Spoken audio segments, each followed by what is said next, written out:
ಸ್ನೇಹಿತರೆ, ಚರಿತ್ರೆ ಮತ್ತೊಂದು ವಿಡಿಯೋಗೆ ನಿಮಗೆಲ್ಲ ಪ್ರೀತಿಯ ಸ್ವಾಗತ. ಎಷ್ಟೋ ಜನ ಇವತ್ತು ಭಾರತದಲ್ಲಿ ಹುಟ್ಟಿ ಇಲ್ಲೇ ಬೆಳೆದು ಇಲ್ಲೇ ಶಿಕ್ಷಣ ಪಡೆದು ಇಲ್ಲಿ ಸರಿಯಾದ ಸವಲತ್ತುಗಳಿಲ್ಲ ಅಂತ ವಿದೇಶಕ್ಕೆ ಹೋಗಿ ಕೆಲಸ ಮಾಡ್ತಾ ಅಲ್ಲೇ ಸೆಟ್ಲ್ ಆಗ್ತಾರೆ. ಕೆಲವರು ಪ್ರಾಥಮಿಕ ಶಿಕ್ಷಣ ಇಲ್ಲಿ ಪೂರೈಸಿ ಹೈಯರ್ ಸ್ಟಡೀಸ್ಗೆ ವಿದೇಶಕ್ಕೆ ಹೋಗ್ತಾರೆ. ಆ ಬಳಿಕ ಕೆಲಸ, ಮದುವೆ, ಸಂಸಾರ ಎಲ್ಲ ಅಲ್ಲೇ.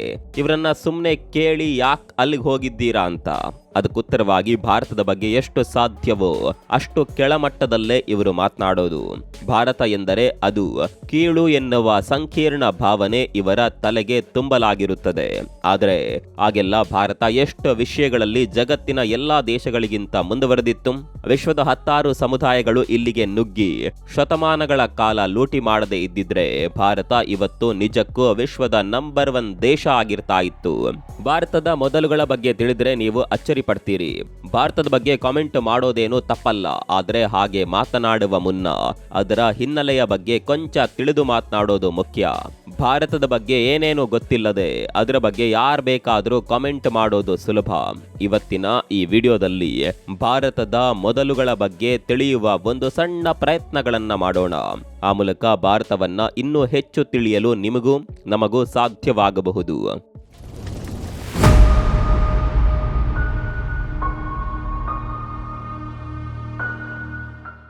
ಮೊದಲೇದಾಗಿ ಭಾರತದ ಮೊದಲ ಬ್ಯಾಂಕ್ ಯಾವುದು, ಅದು ಎಲ್ಲಿತ್ತು, ಯಾವಾಗ ಕಾರ್ಯನಿರ್ವಹಿಸುತ್ತಿತ್ತು ಎಂಬ ಬಗ್ಗೆ ಹೇಳಬಹುದು.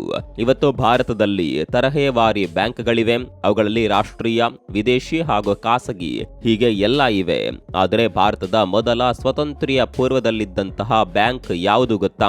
ಅದರ ಹೆಸರು ಬ್ಯಾಂಕ್ ಆಫ್ ಹಿಂದೂಸ್ತಾನ್ ಅಂತ.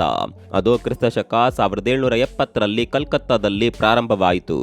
ಇದು ಇಲ್ಲಿ ಬ್ರಿಟಿಷರಿಂದ ಸ್ಥಾಪಿತವಾದ ಒಂದು ಖಾಸಗಿ ಬ್ಯಾಂಕ್ ಹಾಗೂ ಇದು 1832ರವರೆಗೆ ಅಂದ್ರೆ ಸುಮಾರು 62 ವರ್ಷಗಳ ಕಾಲ ಅಸ್ತಿತ್ವದಲ್ಲಿತ್ತು. ಈ ಮಧ್ಯೆ 1806ರಿಂದ 1921ರವರೆಗೂ ಭಾರತದಲ್ಲಿ ಹಲವು ತರಹದ ಪ್ರೆಸಿಡೆನ್ಸಿ ಬ್ಯಾಂಕ್ಗಳಿದ್ದವು.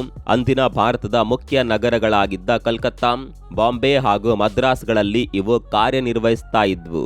ಮುಂದೆ 1921ರ ನಂತರ ಇವೆಲ್ಲ ಭಾರತದ ಒಂದೇ ಇಂಪೀರಿಯಲ್ ಬ್ಯಾಂಕ್ ಆಗಿ ಪರಸ್ಪರ ಮರ್ಜ್ ಆದವು.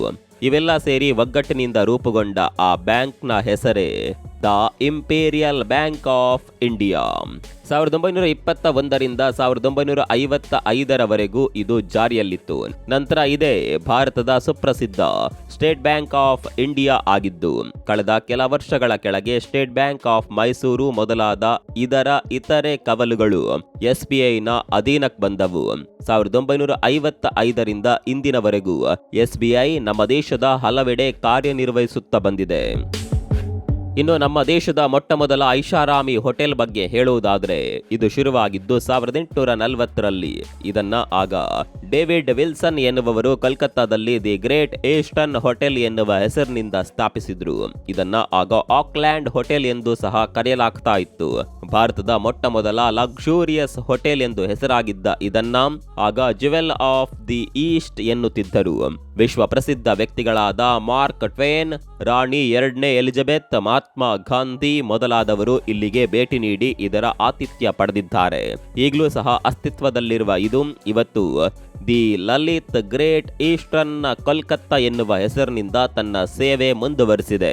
ವಿದ್ಯುತ್ ಸೌಲಭ್ಯ ಇನ್ನೂ ಸಹ ಆಗ ಕೋಲ್ಕತ್ತಾ ನಗರದ ಬೀದಿಗಳನ್ನ ಪ್ರವೇಶಿಸುವ ಮೊದಲೇ ಈ ಹೋಟೆಲ್ನಲ್ಲಿ ವಿದ್ಯುತ್ ದೀಪ ಹಾಗೂ ಅದರ ಸೌಲಭ್ಯ ಲಭ್ಯವಿತ್ತು.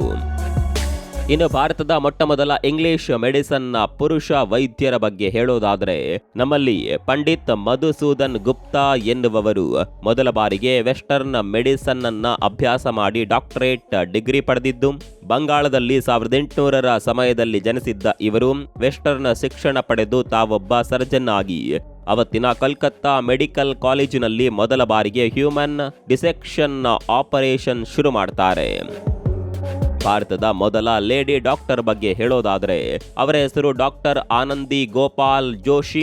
ಇವರು ಮೂಲತಃ ಮಹಾರಾಷ್ಟ್ರದ ಕಲ್ಯಾಣ್ ಅವರು. 1865ರಲ್ಲಿ ಜನಿಸಿದ್ದ ಇವರು 1886ರಲ್ಲಿ ಅಮೆರಿಕಾದ ಪೆನ್ಸಿಲ್ವೇನಿಯಾದ ವುಮೆನ್ಸ್ ಮೆಡಿಕಲ್ ಕಾಲೇಜಿನಲ್ಲಿ ಓದಿ ಪದವಿ ಪಡೆಯುತ್ತಾರೆ. ಆ ಕಾಲಕ್ಕೆ ವಿದೇಶದಲ್ಲಿ ಓದಿ ತಮ್ಮ MD ಪದವಿ ಪಡೆದ ಇವರು ಕೊಲ್ಲಾಪುರದಲ್ಲಿದ್ದ ಆಲ್ಬರ್ಟ್ ಎಡ್ವರ್ಡ್ ಆಸ್ಪತ್ರೆಯಲ್ಲಿ ಪ್ರಭಾರ ವೈದ್ಯಾಧಿಕಾರಿಯಾಗಿ ಬ್ರಿಟಿಷರಿಂದ ನೇಮಕಾತಿಗೊಳ್ಳುತ್ತಾರೆ. 9ನೇ ವಯಸ್ಸಿಗೆ ಇವರಿಗೆ ಬಾಲ್ಯ ವಿವಾಹ ನಡೆದಿದ್ದರೂ ಸಹ ಅಂದಿನ ಸಾಮಾಜಿಕ ವ್ಯವಸ್ಥೆಯ ಎಲ್ಲ ಅಡೆತಡೆಗಳನ್ನ ದಾಟಿ ಇವರು ಮೆಡಿಕಲ್ ಡಿಗ್ರಿ ಪಡೆದಿದ್ದು ಅಪೂರ್ವ ಸಾಧನೆಯೇ ಸರಿ. ಭಾರತಕ್ಕೆ ವಿಸಿಟ್ ಕೊಟ್ಟ ಮೊದಲ ಇಂಗ್ಲಿಷ್ ವ್ಯಕ್ತಿ ಹಾಕಿನ್ಸ್ ಎನ್ನುವ ಪ್ರವಾಸಿ. ಇವನು 1603ರಲ್ಲಿ ಇಲ್ಲಿಗೆ ಭೇಟಿ ಕೊಟ್ಟಿದ್ರ ಬಗ್ಗೆ ದಾಖಲೆ ಇದೆ. ಹಾಗೂ ಇಲ್ಲಿಗೆ ಬಂದ ಮೊದಲ ಬ್ರಿಟಿಷ್ ರಾಯಭಾರಿಯ ಹೆಸರು ಥಾಮಸ್ ರಾಯ್. ಇವನು ಬ್ರಿಟಿಷರ ಈಸ್ಟ್ ಇಂಡಿಯಾ ಕಂಪನಿಯ ರಾಯಭಾರಿಯಾಗಿ ಇಲ್ಲಿಗೆ 1615ರಲ್ಲಿ ಬಂದಿದ್ದ. ಭಾರತದಲ್ಲಿ ಮೊಟ್ಟಮೊದಲ ವಿದ್ಯುತ್ ಸಂಪರ್ಕ ಹಾಗೂ ವಿದ್ಯುತ್ ಶಕ್ತಿಯ ಸೌಲಭ್ಯ ಪಡೆದ ನಗರ ಕೋಲ್ಕತ್ತಾ. ಇಲ್ಲಿಯ ರಾಜಭವನಕ್ಕೆ ಮೊದಲ ವಿದ್ಯುತ್ ಕನೆಕ್ಷನ್ ಕೊಡಲಾಗಿತ್ತು. ಮೊದಲ ಹೈಡ್ರೋ ಎಲೆಕ್ಟ್ರಿಕ್ ಪವರ್ ಪ್ಲಾಂಟ್ ಡಾರ್ಜಿಲಿಂಗ್ನಲ್ಲಿ 1899ರಲ್ಲಿ ಸ್ಥಾಪನೆಯಾಯಿತು. 1902ರಲ್ಲಿ ಮಂಡ್ಯದ ಶಿವನ ಸಮುದ್ರ ಅಣೆಕಟ್ಟಿನಿಂದ ಮೊದಲ ಬಾರಿಗೆ ವಿದ್ಯುತ್ ಉತ್ಪಾದಿಸಲಾಯಿತು. ಅಲ್ಲಿಂದ ಇದನ್ನ KGF ಚಿನ್ನದ ಗಣಿಗೆ ಪೂರೈಸಲಾಯಿತು. ಇನ್ನು ಮೈಸೂರಿನ ದಿವಾನರಾಗಿದ್ದ ಶೇಷಾದ್ರಿ ಅಯ್ಯರ್ ಅವರ ಪ್ರಯತ್ನಗಳಿಂದಾಗಿ 1908ರಲ್ಲಿ ಮೈಸೂರು ನಗರ ಮೊದಲ ಬಾರಿಗೆ ವಿದ್ಯುತ್ ಸೌಲಭ್ಯ ಪಡೆಯಿತು. ಇನ್ನು ಭಾರತದ ಮೊಟ್ಟಮೊದಲ ಕ್ರಿಕೆಟ್ ಆಟಗಾರನ ಬಗ್ಗೆ ಹೇಳೋದಾದರೆ ಈ ಕ್ರೀಡೆ ನಮಗೆ ಪರಿಚಯವಾಗಿದ್ದೆ ಇಂಗ್ಲೆಂಡ್ನಿಂದ. ಬ್ರಿಟಿಷರು ಭಾರತದಲ್ಲಿ ಆಳ್ವಿಕೆ ಮಾಡ್ತಾ ಇದ್ದ ಸಂದರ್ಭದಲ್ಲಿ ಭಾರತೀಯ ಕ್ರಿಕೆಟ್ ತಂಡ ಅನ್ನೋದು ಇರಲಿಲ್ಲ. ಅದನ್ನ ಇಂಗ್ಲೆಂಡ್ ತಂಡ ಎಂದೇ ಕರೆಯಲಾಗ್ತಾ ಇತ್ತು. ಆದರೆ ಈ ತಂಡದಲ್ಲಿ ಭಾರತೀಯ ಮೂಲದ ಆಟಗಾರರು ಸಹ ಇರ್ತಾ ಇದ್ರು. ಹಾಗೆ ಭಾರತದಿಂದ ಅಂದಿನ ಇಂಗ್ಲೆಂಡ್ ತಂಡಕ್ಕೆ ಆಯ್ಕೆಯಾದ ಮೊದಲ ಭಾರತೀಯ ಕ್ರಿಕೆಟರ್ನ ಹೆಸರು ರಂಜಿತ್ ಸಿಂಗ್ ಜಿ.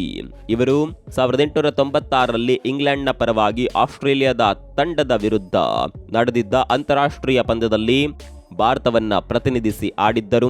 ಇವರ ನಂತರ ಇವರ ಸೋದರರಾದ ದುಲೀಪ್ ಸಿಂಗ್ ಸಹ ಆಡಿದ್ರು.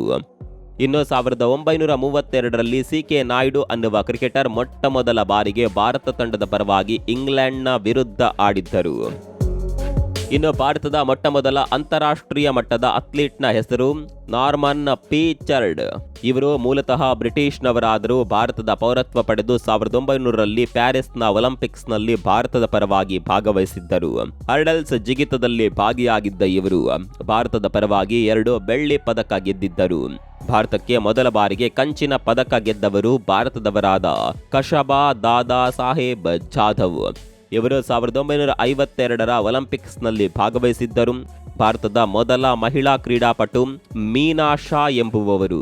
ಇವರು 1960ರ ರೋಮ್ ಒಲಿಂಪಿಕ್ಸ್ನಲ್ಲಿ ಬ್ಯಾಡ್ಮಿಂಟನ್ ಪಂದ್ಯ ಆಡಿದ್ದರು. ಇದರ ನಂತರ ಭಾರತೀಯ ಮಹಿಳಾ ಅಥ್ಲೀಟ್ಗಳ ರಾಣಿ ಎಂದೇ ಹೆಸರಾದ PT ಉಷಾ ಬರ್ತಾರೆ. ಇವರು 1980ರ ಮಾಸ್ಕೋ ಒಲಿಂಪಿಕ್ಸ್ ಹಾಗೂ 1984ರ ಲಾಸ್ ಏಂಜಲೀಸ್ನ ಒಲಿಂಪಿಕ್ಸ್ 2ರಲ್ಲೂ ಕ್ರಮವಾಗಿ ಭಾಗಿಯಾಗಿದ್ದರು. ಇದಾದ ನಂತರ ಸಾನಿಯಾ ಮಿರ್ಜಾ ಬರ್ತಾರೆ. ಇವರು ಬೀಜಿಂಗ್ ಒಲಿಂಪಿಕ್ಸ್ನಲ್ಲಿ ಟೆನ್ನಿಸ್ ಕ್ರೀಡೆಯಲ್ಲಿ ಭಾಗಿಯಾಗಿದ್ದರು. ಇನ್ನು 4ನೇ ಸ್ಥಾನದಲ್ಲಿ ಮೇರಿ ಕೋಮ್ ಬರ್ತಾರೆ. ಇವರು 2012ರ ಲಂಡನ್ ಒಲಿಂಪಿಕ್ಸ್ನಲ್ಲಿ ಬಾಕ್ಸಿಂಗ್ ವಿಭಾಗದಲ್ಲಿ ಭಾರತದ ಪರವಾಗಿ ಭಾಗಿಯಾಗಿ ಕಂಚಿನ ಪದಕ ಗೆದ್ದರು. ಪ್ರಾಚೀನ ಭಾರತದ ಮೊದಲ ರಾಣಿಯ ಹೆಸರು ರಾಣಿ ರುದ್ರಮ್ಮ ದೇವಿ. ಆಂಧ್ರದ ಕಾಕತೀಯ ರಾಜವಂಶದ ಅರಸಿಯಾಗಿದ್ದ ಇವರು ತಮ್ಮ ಸಾಮ್ರಾಜ್ಯವನ್ನ ಕ್ರಿಸ್ತಶಕ 1261ರಿಂದ 1289ರವರೆಗೂ ಆಳ್ವಿಕೆ ಮಾಡಿದ್ದರು. ಇವರ ನಂತರ ರಾಣಿ ದುರ್ಗಾವತಿ ಎನ್ನುವವರು ಬರ್ತಾರೆ. ಮಧ್ಯಪ್ರದೇಶದ ಗೋಂಡ್ ಸಾಮ್ರಾಜ್ಯವನ್ನ ಈಕೆ ಕ್ರಿಸ್ತಶಕ 1550ರಿಂದ 64ರವರೆಗೆ ಆಳಿದ್ದರು. ಇನ್ನು ಕ್ರಿಸ್ತಶಕ 1727ರಲ್ಲಿ ಬ್ರಿಟಿಷ್ ಕಾಲದಲ್ಲಿ ಕಲ್ಕತ್ತಾದಲ್ಲಿ ಭಾರತದ ಮೊಟ್ಟಮೊದಲ ಪೋಸ್ಟ್ ಆಫೀಸ್ ಸ್ಥಾಪನೆಯಾಯಿತು. ಮರುವರ್ಷ ಇದು ಬಾಂಬೆ, ಮದ್ರಾಸ್ಗಳಲ್ಲೂ ಸಹ ತಲೆ ಎತ್ತಿತು. ಆರಂಭದಲ್ಲಿ ಇವು ಕೇವಲ ಬ್ರಿಟಿಷ್ ಅಧಿಕಾರಿಗಳು ಹಾಗೂ ಬ್ರಿಟಿಷ್ ವ್ಯಾಪಾರಿಗಳ ನಡುವಿನ ಸಂವಹನಕ್ಕಾಗಿ ಕೆಲಸ ಮಾಡ್ತಾ ಇದ್ವು. 1850ರ ಹೊತ್ತಿಗೆ ಭಾರತದ ಹಲವೆಡೆ ಅನೇಕಾರು ಅಂಚೆ ಕಚೇರಿಗಳು ತಲೆ ಎತ್ತಿದ್ದವು ಹಾಗೂ 1852ರಲ್ಲಿ ಬ್ರಿಟಿಷ್ ಭಾರತದ ಮೊದಲ ಅಂಚೆ ಸ್ಟ್ಯಾಂಪ್ ಹೊರಬಂತು. ಭಾರತದ ಮೊಟ್ಟಮೊದಲ ಮಾಡರ್ನ್ ಕಾಲೇಜ್ ಶುರುವಾಗಿದ್ದು 1817ರಲ್ಲಿ. ಇದರ ಹೆಸರು ಹಿಂದೂ ಕಾಲೇಜ್ ಅಂತ. ಇದನ್ನ ಶುರು ಮಾಡಿದ್ದು ನವ ಭಾರತದ ಸುಧಾರಣವಾದಿಗಳು ಹಾಗೂ ನವ ಸಮಾಜದ ಚಿಂತಕರು ಆಗಿದ್ದಂತಹ ಶ್ರೀ ರಾಜಾರಾಮ್ ಮೋಹನ್ ರಾಯ್. ಇವರೇ ಆರ್ಯ ಸಮಾಜ ಎನ್ನುವ ತಮ್ಮ ಹೊಸ ಸಂಘವನ್ನ ಸ್ಥಾಪಿಸಿದ್ದು ಕೂಡ. ತಮ್ಮ ಸಹೋದ್ಯೋಗಿ ಮಿತ್ರರಾದ ಡೇವಿಡ್ ಹೇರ್ ಎನ್ನುವವರ ಜೊತೆ ಸೇರಿ ಇವರು ಕಲ್ಕತ್ತಾದಲ್ಲಿ ಶುರು ಮಾಡಿದ ವಿದ್ಯಾಕೇಂದ್ರವೇ ಹಿಂದೂ ಕಾಲೇಜ್. ಈ ಕಾಲೇಜ್ ಮುಂದೆ ಬ್ರಿಟಿಷ್ ಅವರ ಒಡೆತನಕ್ಕೆ ಬಂದು ಪ್ರೆಸಿಡೆನ್ಸಿ ಕಾಲೇಜ್ ಎನ್ನುವ ಹೆಸರಿನೊಂದಿಗೆ 1855ರವರೆಗೂ ಕಾರ್ಯನಿರ್ವಹಿಸುತ್ತೆ. ಭಾರತದ ಮೊಟ್ಟಮೊದಲ ಮೂಕಿ ಚಿತ್ರದ ಹೆಸರು ಮರಾಠಿ ಭಾಷೆಯ ಪುಂಡಲೀಕ್. ಇದು 1912ರಲ್ಲಿ ಶ್ರೀ ದಾದಾ ಸಾಹೇಬ್ ಫಾಲ್ಕೆ ಅವರಿಂದ ನಿರ್ದೇಶಿಸಲ್ಪಟ್ಟ ಚಿತ್ರ. ಇದರ ಮರುವರ್ಷ ಅಂದರೆ 1913ರಲ್ಲಿ ಇವರದ್ದೇ ರಚನೆ ಹಾಗೂ ನಟನೆಯಲ್ಲಿ ರಾಜ ಹರಿಶ್ಚಂದ್ರ ಎನ್ನುವ ಚಿತ್ರ ಹೊರಬರುತ್ತೆ. ಇದರಲ್ಲಿ ಸ್ವತಃ ದಾದಾ ಸಾಹೇಬ್ ಅವರೇ ನಾಯಕರಾಗಿ ನಟಿಸಿದ್ದರು. ಹಾಗಾಗಿ ಭಾರತದ ಮೊಟ್ಟಮೊದಲ ಸ್ಟಾರ್ ಹೀರೋ ಎಂದು ಇವರನ್ನ ಕರೀತಾರೆ. ದಾದಾ ಸಾಹೇಬ್ ಫಾಲ್ಕೆ ಅವರನ್ನ ಭಾರತದ ಸಿನಿಮಾ ರಂಗದ ಪಿತಾಮಹ ಅಥವಾ ದಿಗ್ಗಜ ಎನ್ನಲಾಗುತ್ತೆ. 1913ರಲ್ಲಿ ಮೋಹಿನಿ ಭಸ್ಮಾಸುರ ಎನ್ನುವ ಚಿತ್ರ ಬಂದಿತ್ತು. ಇದರಲ್ಲಿ ನಟಿಸಿದ್ದ ಅನ್ನಾ ಸಾಲೊಂಕಿ ಅವರೇ ಭಾರತದ ಮೊದಲ ಸಿನಿಮಾ ನಟಿ. ಇನ್ನು 1931ರಲ್ಲಿ ಬಂದಿದ್ದ ಭಾರತದ ಮೊದಲ ಟಾಕಿ ಚಿತ್ರದ ಹೆಸರು ಆಲಂ ಅರ. ಭಾರತದ ಮೊದಲ ದಿನಪತ್ರಿಕೆಯ ಹೆಸರು ಬೆಂಗಾಲ್ ಗಜೆಟ್. ಇದು 1780ರ ಜನವರಿ 29ರಂದು ಕೋಲ್ಕತ್ತಾದಲ್ಲಿ ಪಬ್ಲಿಷ್ ಆಯಿತು. ಮೊಟ್ಟಮೊದಲ ನೊಬೆಲ್ ಪ್ರಶಸ್ತಿ ಪಡೆದ ಮೊದಲ ಭಾರತೀಯ ಶ್ರೀ ರವೀಂದ್ರನಾಥ್ ಟಾಗೋರ್ ಇವರ ಕೃತಿ ಗೀತಾಂಜಲಿಗೆ ಇವರಿಗೆ ಸಾಹಿತ್ಯದ ನೊಬೆಲ್ ಬಂದಿತ್ತು. ಭಾರತದ ಮೊಟ್ಟಮೊದಲ ಮಹಿಳಾ ಪೈಲಟ್ ಆದವರು ಸರಳಾ ತಾಕ್ರಾಲ್. 21ನೇ ವಯಸ್ಸಿಗೆ ಇವರು ದೆಹಲಿಯಿಂದ ಲಾಹೋರ್ಗೆ ತಮ್ಮ ಮೊದಲ ವೈಮಾನಿಕ ಹಾರಾಟವನ್ನ ಅತ್ಯಂತ ಯಶಸ್ವಿಯಾಗಿ ನಡೆಸಿದ್ದರು. 1936ರ ಸಮಯದಲ್ಲಿ ವಿಮಾನವನ್ನ ಇವರು ಸೀರೆ ಧರಿಸಿಯೇ ಚಲಾಯಿಸಿದ್ದು ವಿಶೇಷ. ಮೊದಲು ಆಸ್ಕರ್ ಪಡೆದ ಭಾರತೀಯ ಕಲಾವಿದೆಯ ಹೆಸರು ಶ್ರೀಮತಿ ಭಾನು ಐಥ್ಯೇಯ.